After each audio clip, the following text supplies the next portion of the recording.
Hello and welcome to the Trail and Adventure Motorbike Podcast with me, Clive Barber, and my good mate, Noel Tom. For the days when you can't ride your bike, there's always the Trail and Adventure Motorbike Podcast.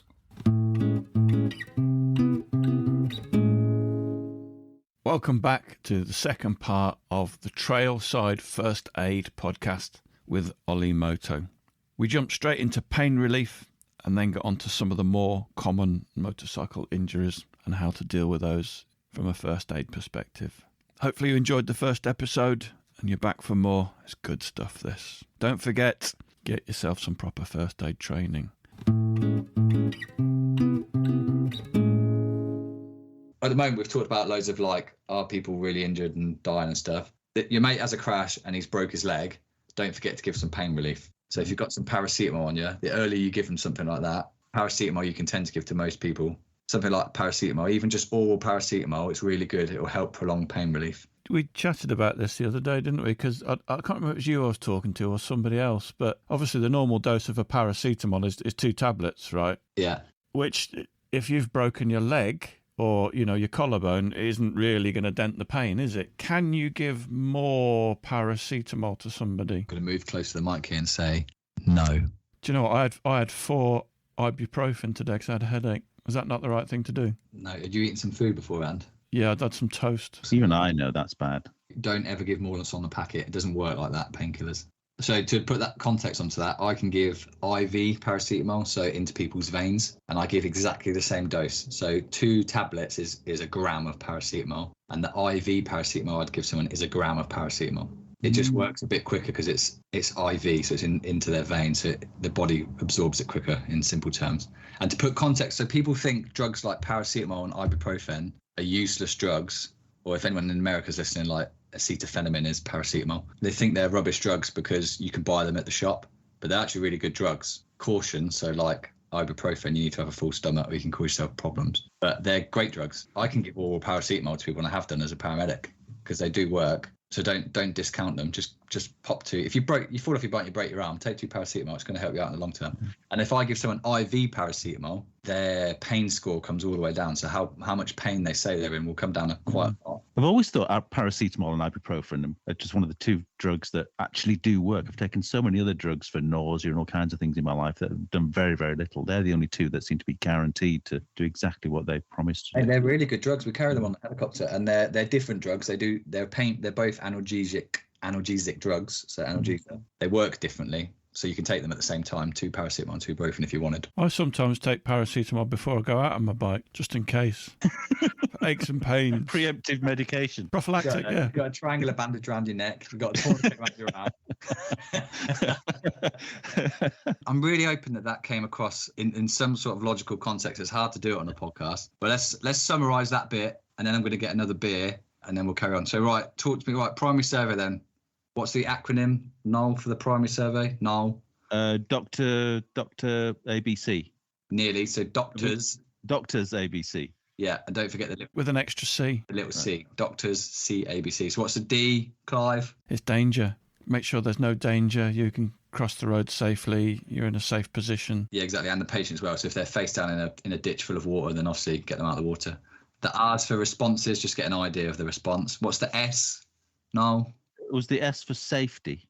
No, what do we, right, if someone's had an accident, who do we need to call? Don't say Ghostbusters. Well, the emergency services. Well, it's not S, is it? Send for help. Yes, right. God, you're the worst student. Send for help. Terrible. I work in the woods. I'm not used to being tested. Yeah, but you work with chainsaws. You should. Yeah, no, yeah. This is ideal for you.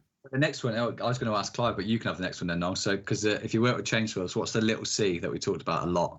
And it's not the little C. Catastrophic bleed. Catastrophic, yeah. Catastrophic bleeds. Yeah. And how do we stop a catastrophic bleed? No. With direct pressure. Yeah, with direct pressure, or if that's not working with just our thumbs, ideally we'll stick a trauma bandage in, which should work. And if that doesn't work, if you've had your training, then you can go to tourniquet, but make sure you get some training first. Okay, then we move to A for... airway. What do we do if someone's making a snory sound or they sound like their airway's blocked? We head tilt chain lift. Yeah. So I don't know if I was clear enough earlier. Make sure you need to take the helmet off, and they need to be on their back for that, obviously. They need to be lying on their backs. You need to roll them onto their back. Head tilt chin lift. Or we can do a jaw thrust. Or a jaw thrust. Yeah, labour intensive. So we've done A. What's next? Breathing. How do we check for breathing? You've asked me this already. Exactly. It's a refresher. This is how training works. You tell them what you're going to tell them, and you ask them what you told them. That's interesting. You said that you put your cheek to their mouth to see if you can feel it. I always thought that it would be your lips would be more sensitive than your cheek. I've heard people saying about wetting their cheek, but no, don't do that. Wet your finger. That's for seeing where the wind's blowing. And looking down their chest, the 2 breaths every 10 seconds. That's very memorable. That was a good bit of advice. Good. Yeah. 2 breaths in 10 seconds. Look, listen. Yeah. Excellent, mate. Well done. If they don't make 2 breaths, it's not 2. What do we do? Yeah. Go for CPR. Okay. And for CPR, what's the rate? 120, 2 per second. Yeah. Yeah, 2 per second. And how many chest compressions do we do straight away? You do 30. Yeah. And how many? If you're going to do breaths, how many breaths do you do? 2 every 30 compressions. 30 breaths. Sorry, 30 compressions, 2 breaths. Yeah. Right. Center of the chest, third of the chest. We haven't talked about bleeding yet. We're going to talk about that in a little while. That's why I've left it out. And then, we talked about remember to communicate with your patient, keep them warm.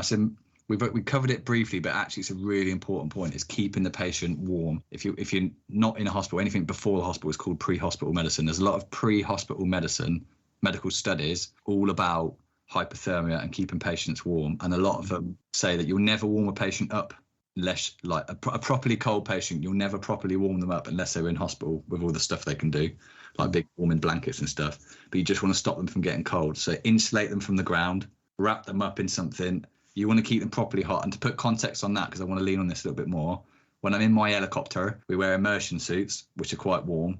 And if someone's hypothermic, I get them on the aircraft, we put all the heaters on. So I am really fucking hot at this point and uncomfortable, but I'm not important, am I? Unless I'm going to pass out, then that'd be bad. But we want to make sure these people stay warm because it stops them from dying. All right, so keep them warm. And don't forget, if it's a minor thing, so we've gone all the way down major CPR stuff, don't forget your pain relief.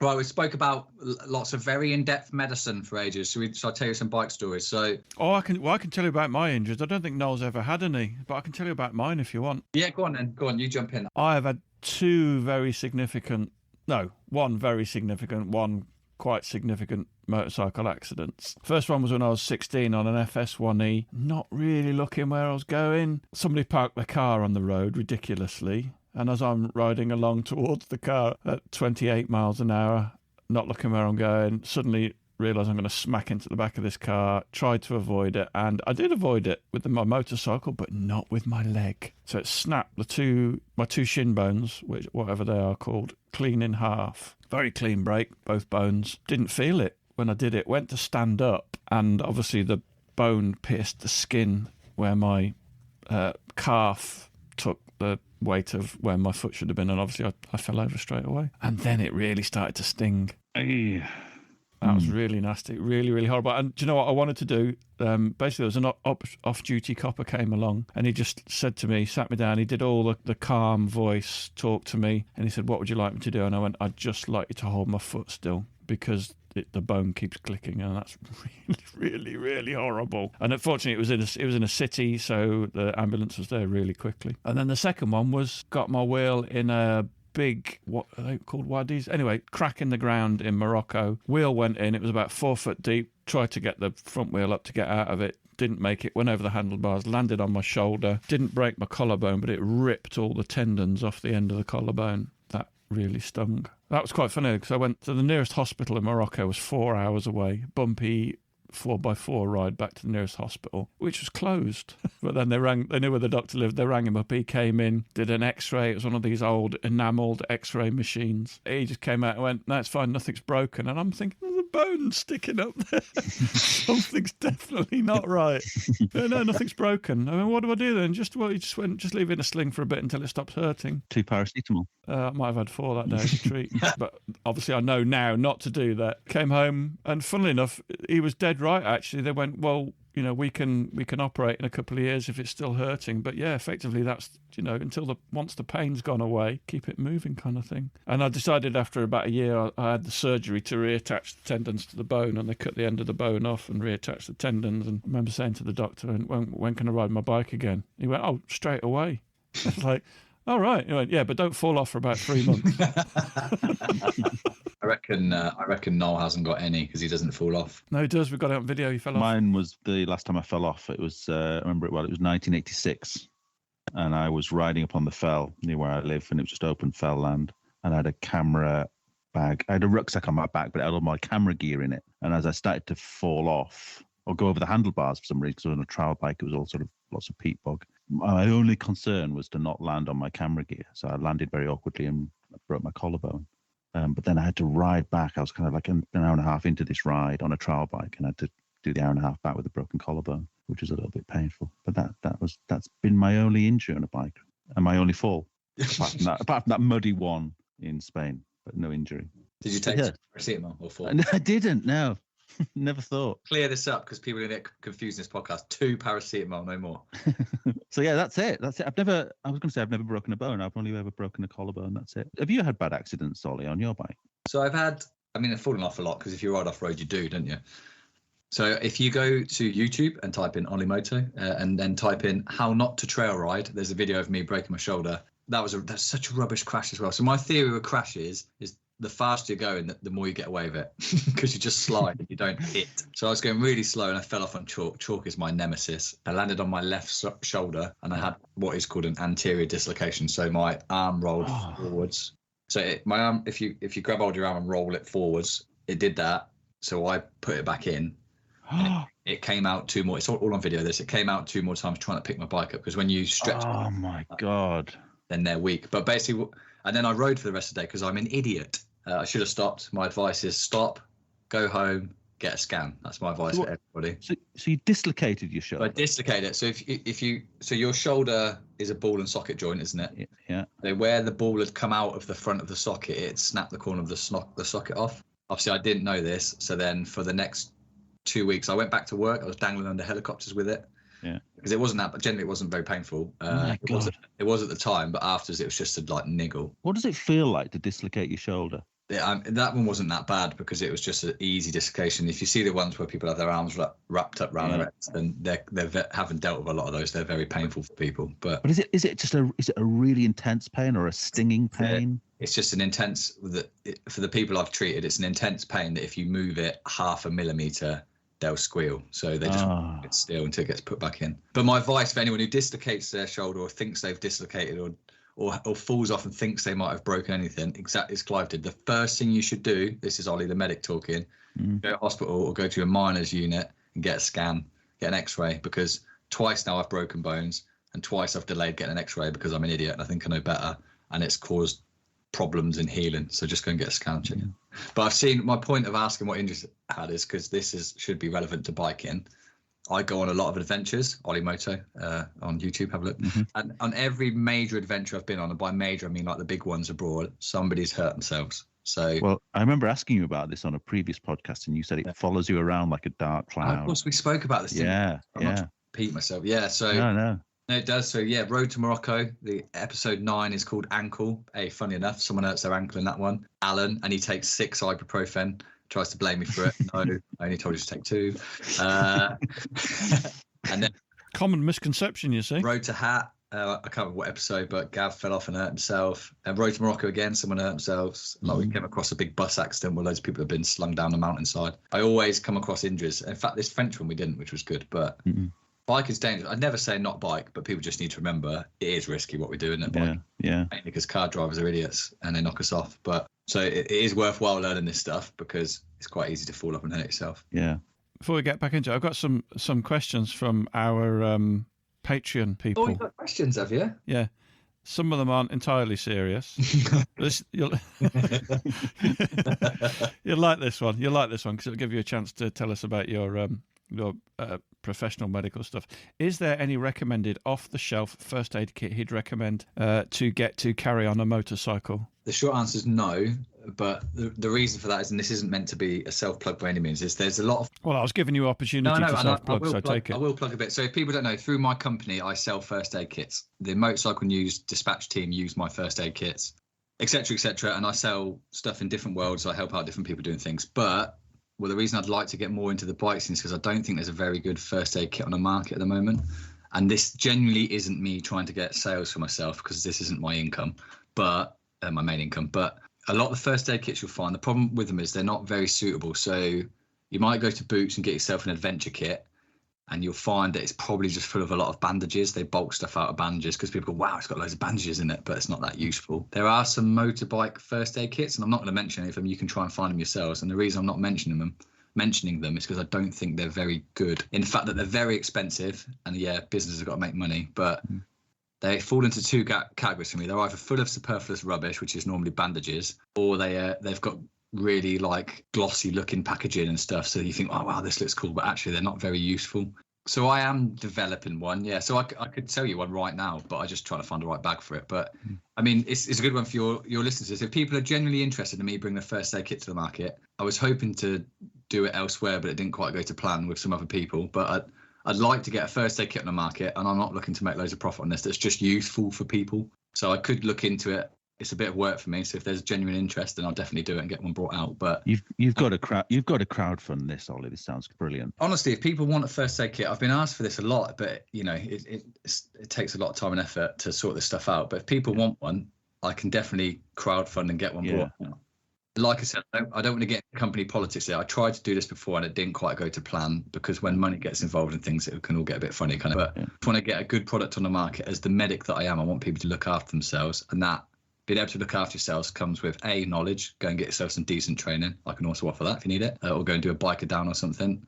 And B, having the kit. You need to have the kit now, don't you? So, but are you saying that just to be clear, are you saying that you sell a first aid kit now, but you're going to produce a better one? So, well, no, what I'm saying is I could sell one now, but I haven't yet, because I haven't advertised really. Right. I do sell lots of stuff in different worlds, but as far as the biking world goes, yeah, I've dealt with a couple of companies like Wheels Morocco, MTN, people like that. But I think you're missing a real trick here. You should definitely do it. Because I think you would be the go-to person for just this bit of kit. Well, I'd like to think I know what I'm talking about when it comes to medicine, but equally, mate, like, it's hard, isn't it? It's hard to sort this. It's not. Come on, I can see it already. It's got your little logo on it. I'm buying it, and I don't normally buy this kind of thing. Well, I'll tell you what then, I'll do you a deal, right? Because I generally am just interested in helping out the biker world, and it needs to be beneficial for me, obviously. But your listeners then, Clive, get them to message in. You can put a poll. What sort of first aid kit do they want? It'd be easy for me to make one that goes inside your panniers. To make an external one that's waterproof is a bit more work, isn't it? But if you want an internal one, I could sell you that tomorrow. Yeah, send us a PM either to us or to Ollie, and we'll gauge the interest, and we'll. People are interested. I'll start about. Let's get some kits on the market. Yeah, so, I love it. So that first question was from Adam. We've got another one from Adam, which is a really stupid question, Adam. Does he find people ride differently at all if they know there's a first aider in the group? How would he fucking know that? Because he's always in the group that he's riding and he's the first aider. Actually, it's a running joke in bodge tape adventures, for those who know bodge tape are, that I always forget to take a first aid kit with me. So normally when the other lads just go, well, I've got a first aid kit, and I'm like, yeah, I forgot to bring mine.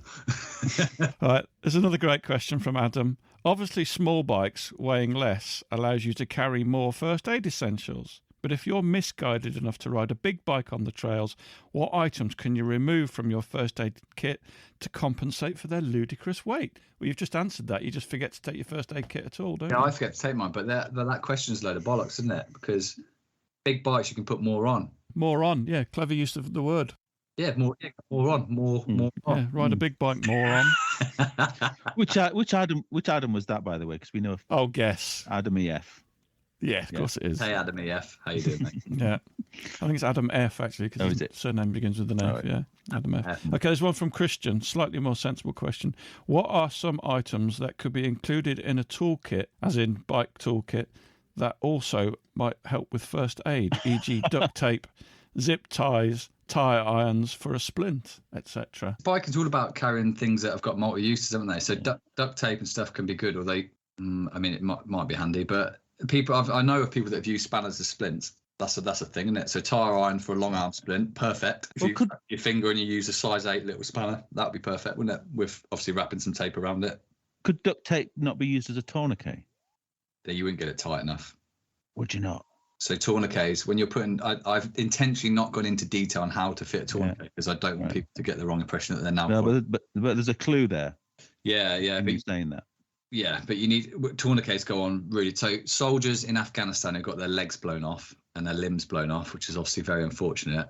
They complained more of the tourniquet being put on and the pain of the tourniquet than the actual blast injury. All right. Not all of them, but you know, Yeah, it's a study because you have to put them on fucking tight because you're trying to pinch that artery, and obviously you're squishing everything in between that's still alive at this point, isn't it? So it's pretty. Yeah, right. Interesting. I feel like I gave a poor answer for the first aid kit when I should have went, yeah, actually, you can come to Ollie Moto and get a first aid. Well, I think this could be the birth of it. Do you want me to ask you again?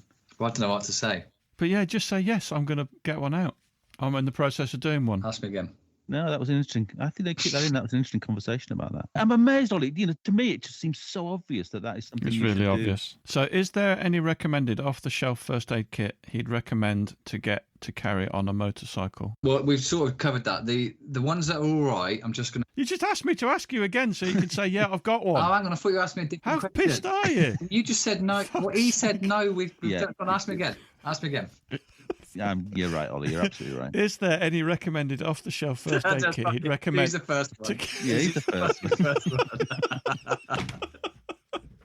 Yeah, buy one off, Ollie. Yeah. It's great. Yeah. Right, that's it. That's all the questions. Could I bring something up that I don't know if this is the right time to ask? Shock. Can we talk about shock? Yeah. Because it's a term I think we've all heard that somebody's going into shock. But I don't think a lot of people, including me, really know what it means. Because there's obviously I think a lot of people take the literal meaning of it, is that something shocking has happened to them. They found it so shocking that it's having a detrimental health on their well-being. But it doesn't mean that, doesn't it? But it was a subject of great debate on my first aid course. Who did in the end, your first aid course with? Sorry to oh God knows. As I say, it was years ago, and I was just sent on it through my work, so I don't know who did it. Well, probably the Red Cross. Would that sound right? Yeah, they do a lot of training. They do good training. Yeah. But the exasperated instructor on the day finally said, "Look, the best way I can sum it up is to say that it's a temporary interruption of the circulatory system." Yeah. Is that what would you say about shock? Or how would you define it? Well, whenever you do a medical course, they say that shock is inadequate perfusion to the tissues. So, yeah, it's a temporary disturbance, as you just said. I mean, shock's a massive subject. There's loads of different types of shock. So you've got cardiogenic shock, which is a heart issue, hypovolemic shock, which is too little blood. So that's sort of what we're talking about now. So hypovolemic, that's a medical term. Hypo means low, volemic, volume, emic, blood, low volume of blood shock. So that's sort of the one that you were talking about there. But you can have anaphylactic shock, septic shock, neurogenic shock. So when someone gets a spinal injury, they get a bang on the spine and they get pins and needles or loss of sensation. That could be neurogenic shock. There's all different types of shock, but when we talk about in this context, if I can keep it simple, are we talking about if someone's had a big bleed or if someone's just in a state of like proper shock? Is that what does somebody's broken? A typical motorbike accident, maybe someone's broken their leg and. Or generally, what does somebody mean when they say somebody is going into shock? It depends on the situation. It's really hard to explain it in a simple term. Exactly what it was like on the course. Well, let's say that someone's broken their arm. Your body's going to have a response to that. So you'll have a pain response. Let's say you've got a bit of bleeding. You're going to have a circulatory response. So your heart's going to start pumping quicker, blah, blah, blah. You might get a low blood pressure. So, when people faint and stuff, that can be a symptom of shock. Without getting too much into the weeds of it all, what I'd say is if someone's had a big accident. So, right, here's a story for you. I was outside my house last year, around this time last year. And there's a roundabout near me, and there's like a little ring roady bit, and people drive like fucking idiots because it's a ring road. And I don't mind listening to them revving up and down the road because I like cars. Anyway, I heard bang, and then it all went silent. So I ran up the road, and there were two kids. They had a Nissan 350Z. They had not seen this gigantic roundabout because it was pitch black and it was winter at this point. It's cold, so they'd hit it at like Max 6, 100 mile an hour, launched the car, ended up upside down in the trees. It had fallen onto the roof. And when I turned up as the first person there, they were walking around in a state of shock, which is what you're sort of getting at. And they basically were dazed and confused and not acting logically. And there was a girl there before me, and she was saying, "Oh, I'm a first aid." And I said, "That's cool. I'll take charge of this lot if you're happy." And I grabbed them both by the collar and I said, "Walk with me." And I sat them down on the ground because they were in a state of dazed and confused shock, which I think is what you might be alluding to. So what happens is they have a big crash, your body fills yourself full of adrenaline, it masks a load of the pain so you can get your fight or flight and kick off a little bit if you need to run away and stuff. But then once that all settles down, like you would have experienced yourselves, then you start getting all the pain and stuff. So to sort of link to what you're asking, I don't want to get into exactly what shock is because it's not too relevant. But if someone's had a big accident, and we're not talking about CPR stuff, but they've broken their arm and they're dazed, confused, sit them down somewhere, because when their body response calms itself down again, when they come out of that initial accident shock, if we can call it that, you might find they faint or do weird stuff. So just sit them down and keep them calm and look after them, keep them warm. These 2 kids said they were fine. Oh, we're fine. They weren't. They were in a state of shock. And I said, sit down because you're going to ache in a minute. No, sit down. I'm not letting you get up. And then 10 minutes later, neither of them could move. They had spinal injuries because I'd laid them down because I expected all this was going to happen. Because then their body response calmed down a little bit and they started, neck really hurts, my back's really sore, right, just lie still until I kept them warm because it's cold, until the actual ambulance people turn up. Seems like we need more than this single word shock to describe all these different things. No, it does. It covers a few contexts though, doesn't it? Do you know the Inuit have 1,000 names for the word shock? And to be honest, mate, I waffled my way through your answer because I don't want to get too much into the weeds of it all. So the things we haven't covered that I wanted to cover were burns, broken bones, traction and splinting. I think you messaged me about head and spinal injuries as well. Yeah, and again, it's kind of like, well, what the fuck can anybody do apart from get an ambulance there? But I suppose this is what first aid is. There must be some protocol you can do for most of those things. Should we rattle through them? Yeah, go on then. Right, head injury, not a lot you can do for it. If it's a big head injury, just leave their helmet on if you can because it supports their head. And if they've just keep an eye out for things like concussion. So a concussion is essentially a wallop to the brain, and so just keep an eye on them and make sure they don't start to deteriorate. But other than that, you can't do a lot for a head injury. Unless they're bleeding, then you can try and stop them bleeding, can't you? But spinal injury. So when we talk about the primary survey, airway normally it says with C-spine consideration. So your C-spine is your cervical spine, which is your neck, essentially. And we're always worried about moving that bit because all the nerves for your breathing come out of that bit of your neck. So that's why you might have heard on your Grey's Anatomy or ER, whatever you're watching, the C-spine, they talk about it all the time. With a spinal injury, what I'll say is if you cannot move them, then don't move them. So if they're talking to you, but they're just in a crumpled mess and they're a bit sore, try not to move them. But if you have to move them, we try and get people into neutral alignment. So if you're going to have to roll someone over, support their head so we're not twisting their neck. And we want them to be, if you imagine someone's laying down with their hands by their side on their back, face up in a straight line, that's neutral alignment.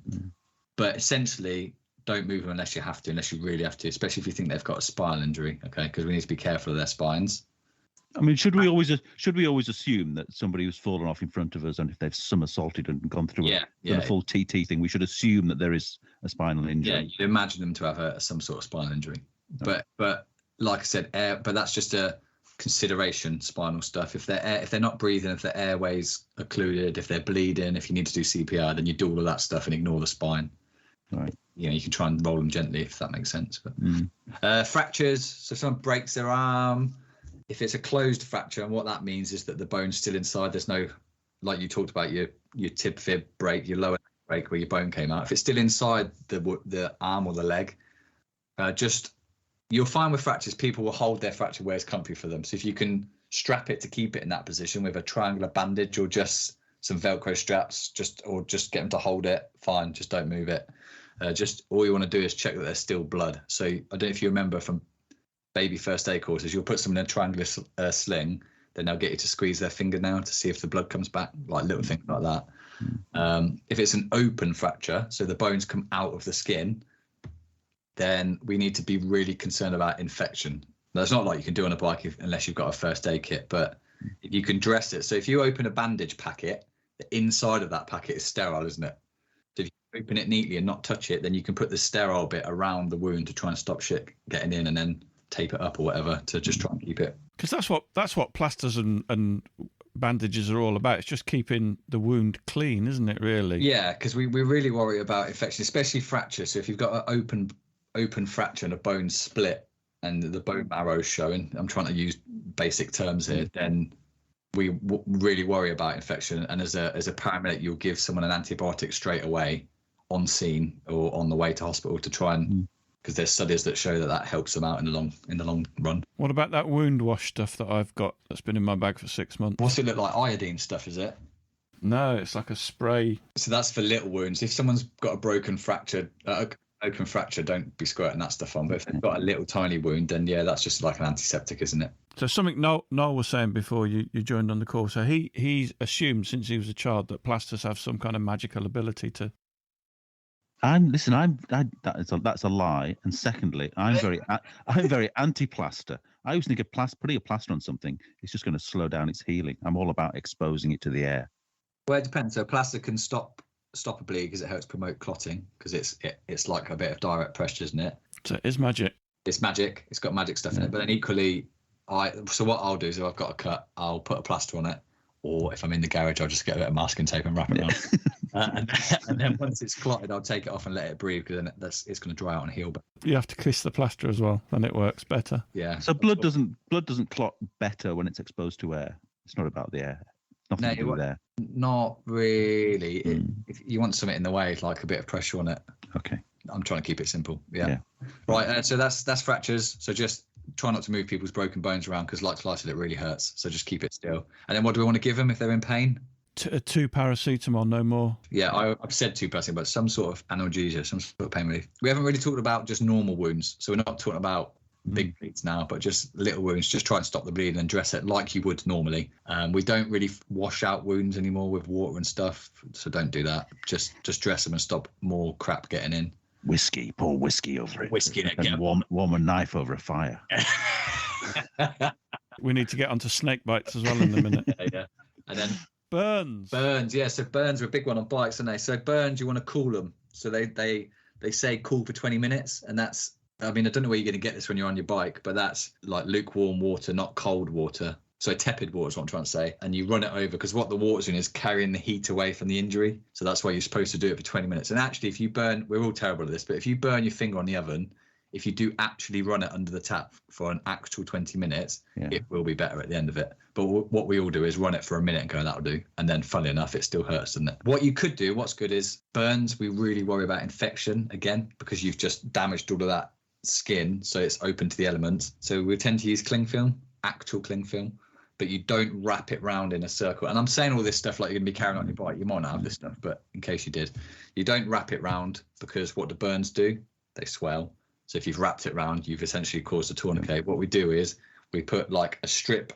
If everyone holds their arm out in front of them and you imagine you lay a strip over the top that's cut either end, and then you get another square, let's say, and you put it underneath. So you've like made a sandwich and you can just do that to layer it, and that allows it to expand then when you swell. Cling film's great because it only sticks to itself. So it won't stick to the burn or the skin, but at each edge of your sandwich, it will stick to itself and keep the stuff out. And did you just say that water can be too cold, or it's best if it's not very cold? You can, here's a word you like, you can shock the system again. So if you've just had a burn and you put freezing cold water on it, you'll shock the body. So you just want to put like not cold, like they say tepid water. Yeah, right. Wow. But all this stuff's theoretical because you're not going to have a hose with you when you're on your bike, are you? So no, you can get burns dressings. So you can get. So if I was to make a first aid kit, there'd probably be a burns dressing in it, and they have a special like gel in them that like takes heat away from the wound, which is what you're trying to do.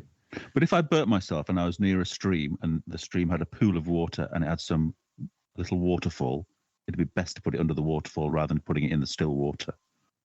Yeah, because you want it to take the heat away. Equally, you got to worry about infection there, haven't you? So if you thought if you're in the Alps and you thought it was clean, fine. But if there's a dead sheep just around the corner, not the canal. Well, I think we've got everything, haven't we? Ollie, that was really interesting, mate. I hope so. Some really useful, interesting stuff in there. I've got one of my questions at the end. Go on then. Given what you know and what you've seen, what do you think about riding alone? Well, there's nothing to stop you riding alone. Loads of people do it successfully, don't they? You just got to accept the fact, as we do when we're riding bikes. You just got to accept the fact that you've exposed yourself to a bit of injury potentially. But when you ride alone, do you feel? I mean, I don't ride any differently. Right. I might do less tricky stuff. So if I was by myself and there was a really technical trail, I might not go up it, but not because I'm worried about getting injured. It's because I ride a 990 and I'm worried about being able to pick it up again if it gets stuck somewhere. Ollie, you've given us some great advice tonight. Can I just give you some advice? Yeah. You shouldn't ride on your own. You're an idiot. Is he putting the emphasis on you in that sense? Yeah. You want to be careful, Clive, because I've just made a movie where you, Oh shit! Yeah, I got my you, back. tell me, you tell me on a regular occasion that you think the big bikes are all legends, and I can see you pining for it whilst you're Oh, on your shit little bike. You got me drunk though, didn't you? Made me say that. Ollie, I bought a big bike because of what you've said, things you've said. Yeah. Because I'm an influencer. So There's just a few, when we had that debate, there were just a few things that you said that really struck a chord with me. And one was kind of intimating that, it's not a proper motorbike unless it's a big bike. You really sort of got over that it's much more exciting riding a bigger bike. True. And these two things really got me thinking, I need to buy a big bike. And I bought a big bike as a result of you. It cost me a lot of money. Look at the power I've got, people. Yeah, incredible. Oh, well, hopefully that power relays across to this one, and people go and get themselves some first aid training, which I can offer.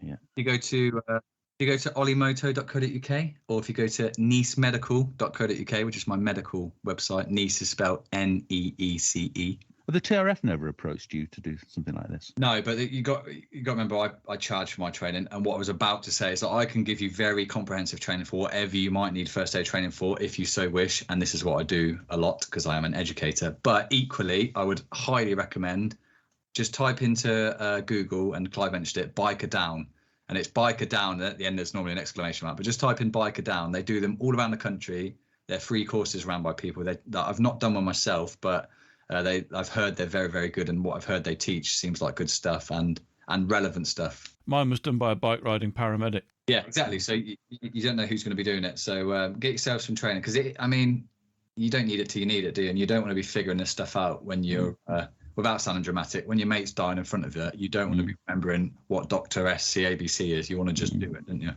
Yeah. I've got this little book as well. I'm going to put it in my first aid kit.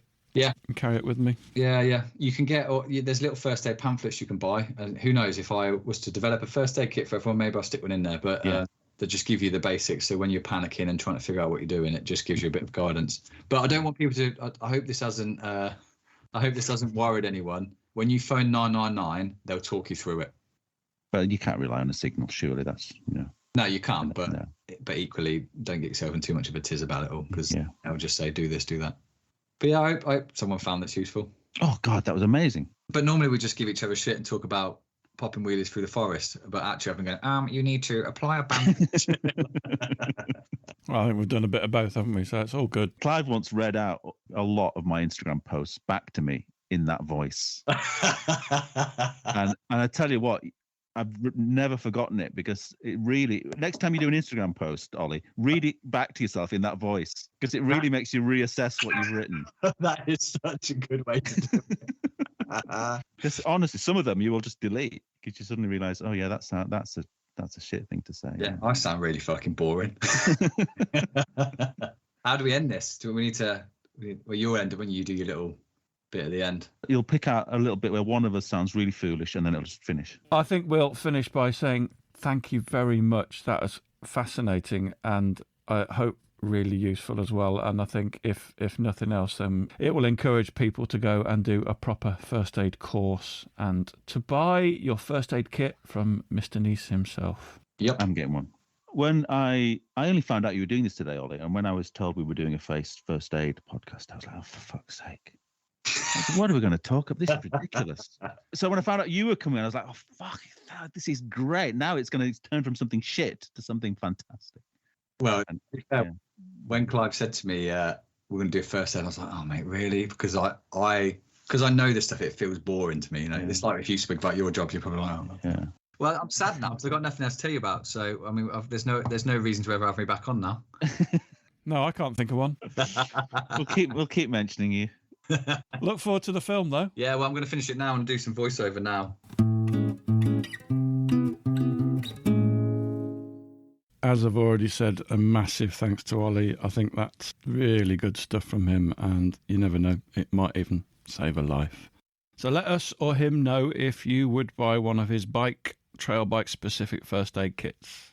The film he mentioned a couple of times was go to Ollie Moto on YouTube, and there's one called Trail Riding in Wales, aka FOMO Festival. And while you're there, you might as well check out Full HD, which is basically, it's a whole series. It's like television quality content where they convert a Harley Davidson into an enduro bike. It's absolutely brilliant. Watch it. Right, that's it. If you've enjoyed it, think about buying us a coffee or signing up on our Patreon. See you next time.